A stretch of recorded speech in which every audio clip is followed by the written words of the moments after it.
Meus amigos, meus irmãos, minhas irmãs, saúdo, cumprimento cada um de vocês, mas de forma especial aqueles que aqui estão e os que nos assistem e que passam por especiais dificuldades neste momento.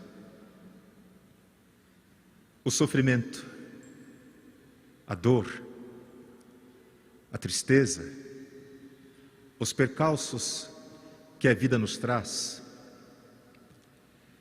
sempre serão para nós sinais. Olhar para eles e agradecer a Deus, da mesma forma que agradeceríamos se tudo estivesse correndo bem em nossa vida, é sinal de fé profunda. Porque como quer que seja a nossa vida, Deus nos tem em suas mãos todo o tempo. E se passamos por um sofrimento, imbuídos deste Espírito, sairemos dele diferentes, fortalecidos, melhores. O que quer que a vida nos faça, seja como for a marca que ela nos cause, a fé nos projetará sempre adiante, onde os braços abertos de Deus nos esperam e dele virá a cura e o sentido e a razão de toda a nossa existência. Por isso, saúdo, cumprimento e peço a Deus por aqueles que nesse momento passam por especiais dificuldades.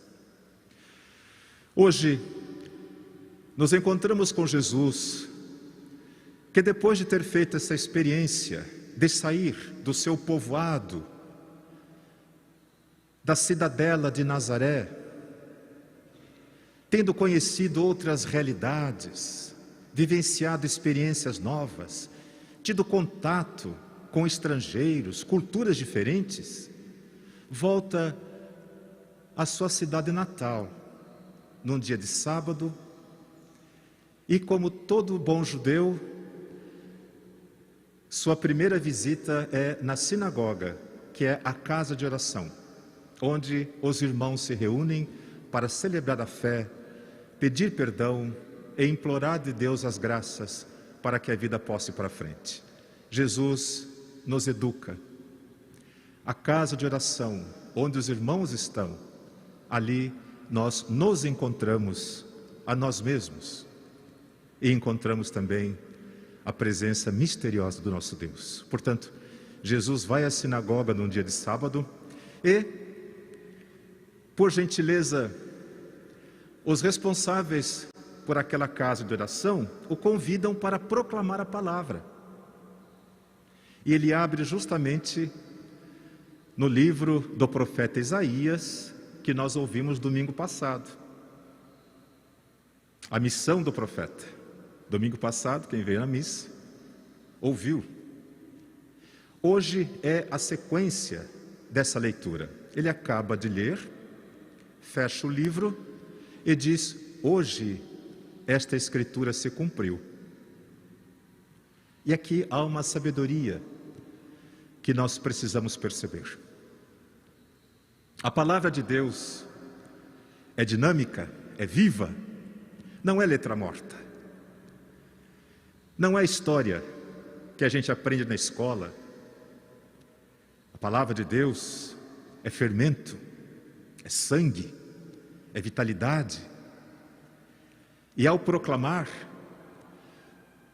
nós estamos nos colocando no lugar daquele que a recebeu. Então, quem proclama a primeira leitura, fala em nome do profeta. Quem proclama a segunda leitura, fala em nome dos apóstolos.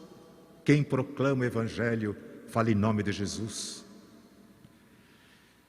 E por isso que no começo da missa a gente pede a Deus que abra os nossos ouvidos, nossa compreensão. Tire de nós assim esses sentimentos que às vezes desviam a nossa atenção e nos fazem ficar alienados, pensando em coisas que não dependem de nós nesse momento, sofrendo por coisas que nós não podemos resolver. Então a palavra passa ao nosso redor, ao longe de nós, e nós não a acolhemos. A palavra, portanto, é vida, e Jesus nos diz: hoje se cumpriu essa escritura. Portanto, a palavra sempre será dirigida a mim. Em qualquer tempo, em qualquer situação, é a mim que Deus está falando.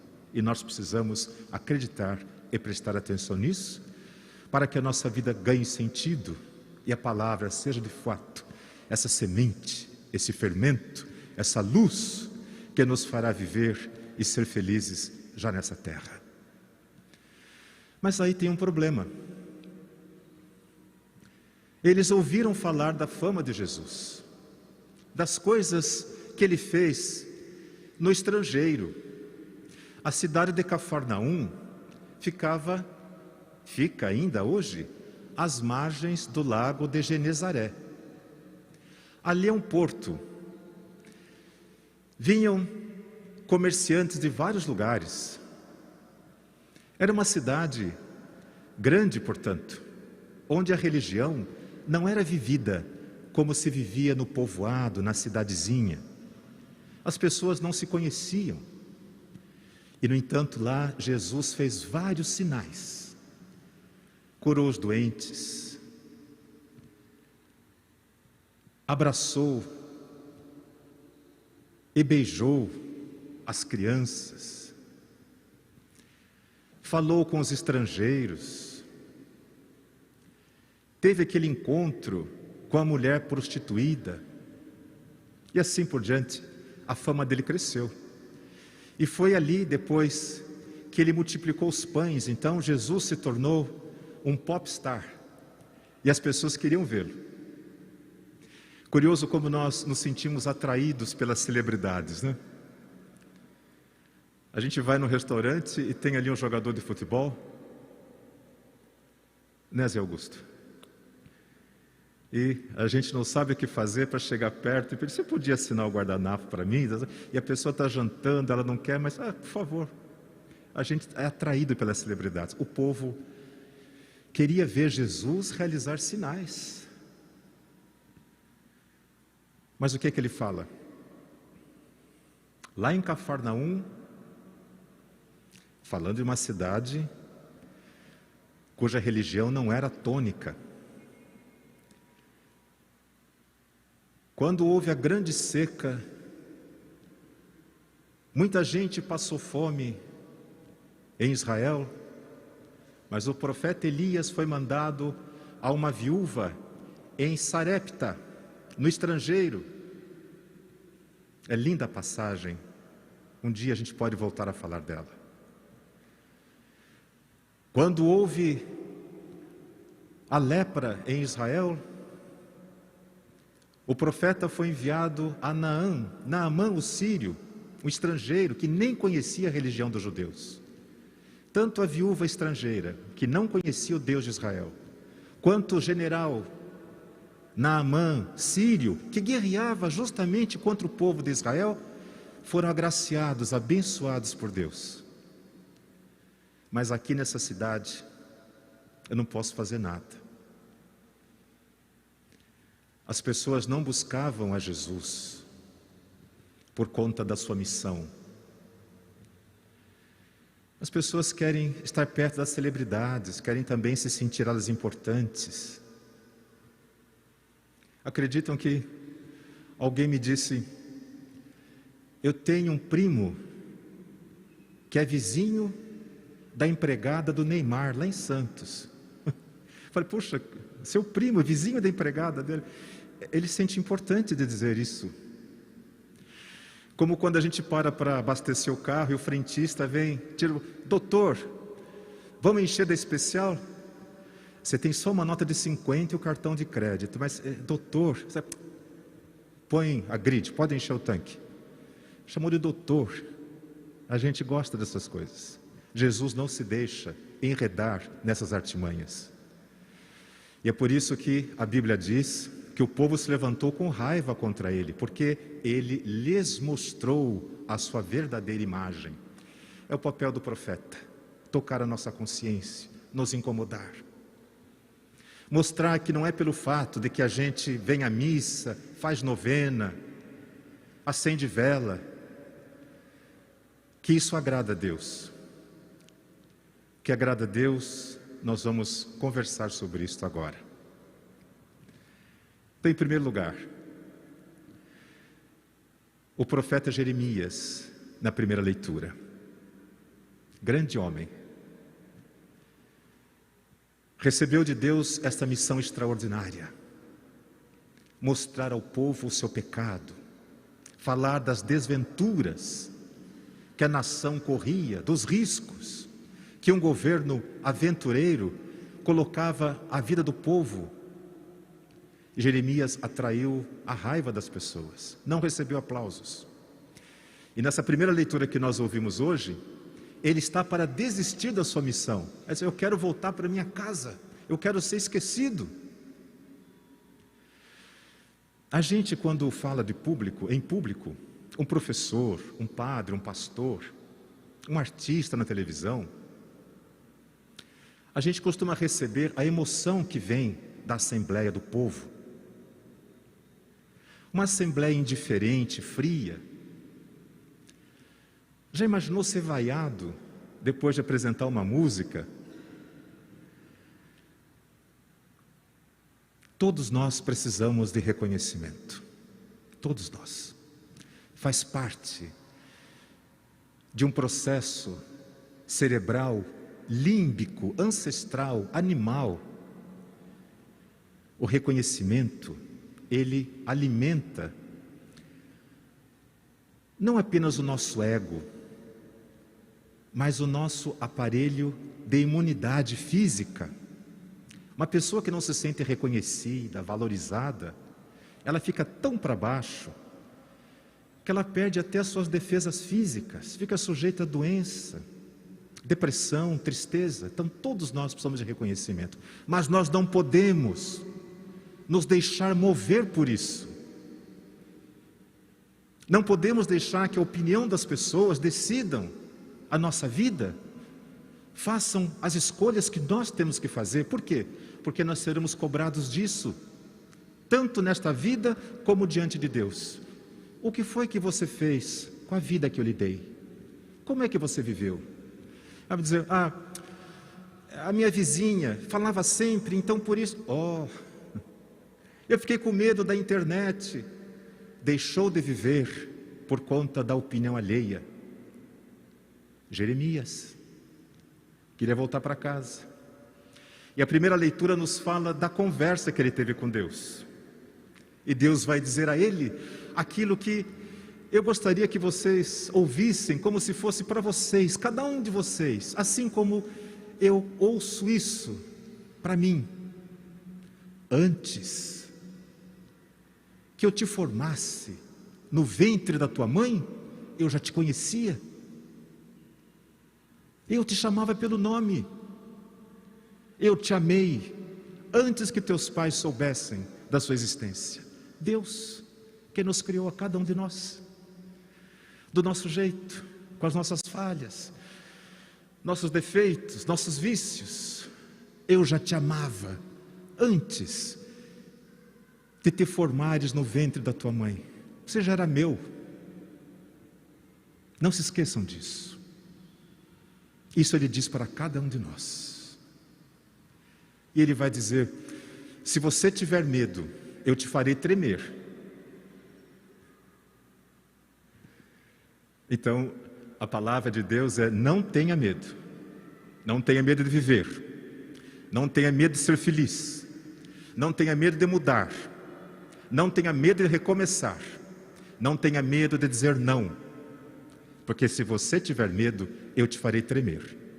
E aí, você não vai conseguir nada na vida. Só ficar protegido, quem sabe, na sua zona de conforto. Fazendo as coisas que você sempre fez. Querendo alcançar coisas sem mudar o processo. E Jeremias vai pelo mundo, é perseguido, apedrejado, mas certamente, ao morrer, estava em paz, porque fez aquilo que Deus lhe pediu o coração. Tendo posto isto, eu gostaria de lhes falar da segunda leitura que nós ouvimos hoje. Tentarei ser breve, Mas como não falar dessa carta de São Paulo aos Coríntios? Todo mundo já ouviu isso em algum momento, não já?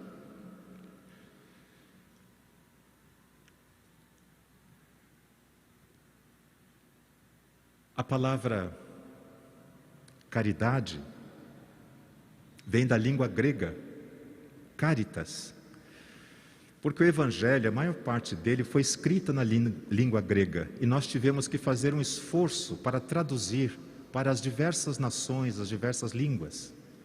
Então a palavra caritas foi traduzido como caridade para o português. Mas ela vem da raiz que se diz amor. No mundo da psicologia, e me permitam mexer um pouco com isso, existem 3 formas muito distintas de amar. A primeira delas é chamada erótica, porque vem do mito grego chamado Eros. Essa primeira forma de amar, ela é instintiva, ela é física, ela é química. Você gosta de alguém e sente atração por aquela pessoa. E alguém vai dizer assim: ei, mas aquele 4 olhos, mas ele tocou meu coração. Aquela moça manca, mas é dela que eu gosto, é com ela que eu quero ficar. Há uma química que a pessoa não consegue explicar. E se a gente pudesse mandar no coração, os filhos só se casariam com aquelas pessoas que os pais recomendam, você não acha? Se fosse assim, seria tão bom, né? Não se vai casar com o filho do dono da... Não é assim que funciona, né? Existe uma química própria. Isso está na nossa natureza, na nossa carne, no nosso sangue, na nossa memória. Somos nós. Eros, portanto, não é uma atitude de pecado, como se poderia imaginar, e durante muito tempo a moral nos fez pensar que tudo que é erótico é pecado e tem que ser escondido. O Papa Francisco, nesse último documento que fez agora, em outubro, diz uma coisa que é da doutrina da igreja. O prazer erótico é dom de Deus. Deus quis que a reprodução humana acontecesse num momento de prazer, de gozo. Por isso, a relação entre as pessoas que se amam, relação física, carnal, é graça de Deus, é sagrada. Então, Eros está ligado ao prazer. Mas não é só o prazer sexual. Pode ser também o prazer gustativo. Você sentar-se diante de uma refeição lauta, com tudo que você gosta, e você pega a coxa do frango, e você pega e bebe. Ali tem um prazer. E o Papa Francisco, traduzindo o catecismo da igreja, vai dizer: estar à mesa e comer com prazer é dom de Deus. Deus permitiu que, ao nos alimentar, possamos também sentir prazer pela vida.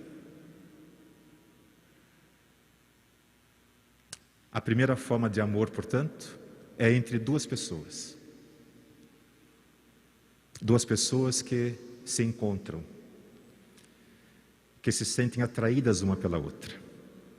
A segunda forma de amar, segundo a psicologia, é chamada de philos ou filia, também da língua grega. Esse amor se refere à amizade, se refere ao companheirismo, se refere ao parceiro.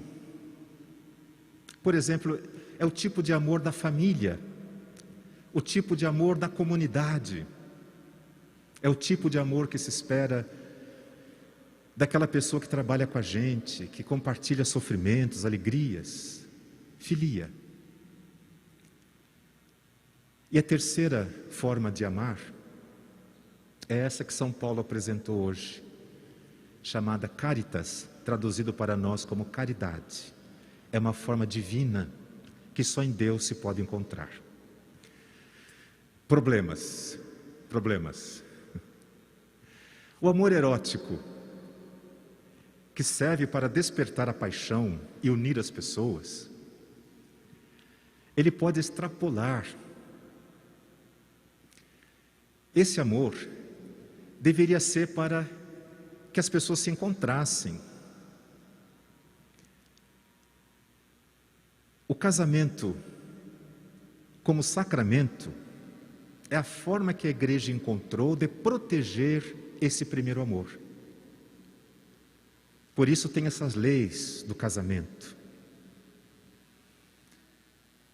E se há intenção verdadeira, se o amor é verdadeiro, aquele laço é indestrutível. Enquanto viver, aquele laço permanece. É a forma que a igreja encontrou de proteger essa forma de amar.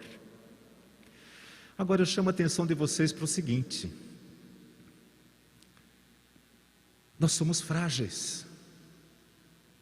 É próprio da nossa natureza. Esse primeiro amor supõe evolução. O compromisso assumido supõe perdão. Sem perdão, não há condição de renovação. Esse amor supõe que a pessoa olhe para a outra na sua totalidade, não só naquilo que é excelente, que é perfeito, que é bonito. Vocês sabem por que a aliança é colocada neste dedo chamado anular? Um dos motivos, se vocês não sabem, e tentem fazer isso depois em casa, é um dos membros mais inúteis do nosso corpo. Todos os dedos, exceto esse, têm movimento próprio. Esse não tem. Se você não levantar o médio, ele também não levanta. É um dedo inútil, que mostra a fragilidade do ser humano. Como o amor precisa ser protegido. E por isso, a gente usa a aliança do compromisso nesse dedo, para lembrar da minha fragilidade. Eu preciso de proteção. E a pessoa que aceita essa situação é aquela que irá ajudar o outro enquanto viver. O padre usa o anel, que é a aliança do seu compromisso. Ele espera o apoio da comunidade, da igreja, do próprio Deus para cumprir sua missão. Os casais receberam de Deus essa graça. Um pode carregar o outro. E é por isso que no dia do casamento, o padre diz assim, e a pessoa repete: juro te amar e respeitar todos os dias da minha vida, na alegria e na tristeza, na saúde ou na doença, na riqueza ou na pobreza. E todo casamento que eu fiz até hoje, em 34 anos, eu peço: beija a aliança da sua mulher, e ele beija. Beija a aliança do seu marido, e ela beija. E eu vou dizer, toda vez que vocês tiverem um problema, passarem por uma dificuldade, beijem a sua aliança. Beije a aliança do seu companheiro, da sua companheira, para se lembrar desse dia em que, movidos pelo amor, vocês fizeram um juramento sagrado. Não é só no ato sexual e na comida que a gente pode encontrar prazer erótico. O padre é celibatário. E a gente vive fazendo jejum e essas coisas. Exceto quando a gente sai para jantar, né? Aí tem que tomar vinho e... Tem gente que toma 2 garrafas de vinho na janta, eu não sei como consegue. Mas aí a gente tem que fazer. Por quê? Porque é a vida, a celebração, a amizade, o encontro. Mas então como é que os padres fazem com esse aspecto do seu amor erótico? Sublimação. Assim seria um celibato saudável, não só do padre, mas de muitas pessoas. Eu posso falar sobre isso outro dia, mas o que eu quero dizer é que todos nós precisamos dessa forma de amar, que é erótica, todos nós. Seja como completude do sexo, e vocês sabem, se não existe o relacionamento sexual, o casamento não se completa, não se realiza, vocês sabem disso? Não é consumado. Mas seja de forma a sublimar. Nós realizamos a segunda forma de amar, família, comunidade, perdoando-nos uns aos outros, estimando-nos, cuidando para que o outro possa viver. E Jesus vai dizer: ama o próximo como a você mesmo, sabendo que o próximo pode ser até o meu inimigo. Isso é filia, é a segunda forma de amar. E a terceira forma, nós temos que pedir a Deus, porque esta é uma utopia. Os santos viveram assim, foram capazes de amar desse jeito. Por isso, eles nos revelaram o ser de Deus através da sua vida. Foram capazes de amar desse jeito. Quer dizer que nós também somos, mas não sozinhos, nós precisamos da graça dele. Então, eu resumo e termino a nossa reflexão de hoje. Só existe uma forma de amar, que é um processo que nós vamos aprendendo ao longo da nossa vida. O amor erótico, o amor fraterno e o amor divino, que nos será dado como prêmio, como recompensa, por conta dos nossos esforços de nos aproximarmos de Deus. O amor divino é dom, é graça, e Ele quer derramar sobre cada um de nós. Por isso é que nós falamos de utopia. Eduardo Galeano, esse grande escritor, disse assim: utopia é como o horizonte. Eu caminho 10 passos em direção a ele, e ele se afasta 5 passos de mim. Eu dou 2 passos, ele se afasta 3 passos de mim. Mas então, para que serve a utopia? Para me fazer caminhar, para não me deixar parado, para não me deixar estagnar nas minhas ideias, nos meus pensamentos. Estou sempre caminhando em direção àquilo que eu acredito. Assim é que Deus espera que possamos viver o amor humano até que possa nos completar com o amor divino.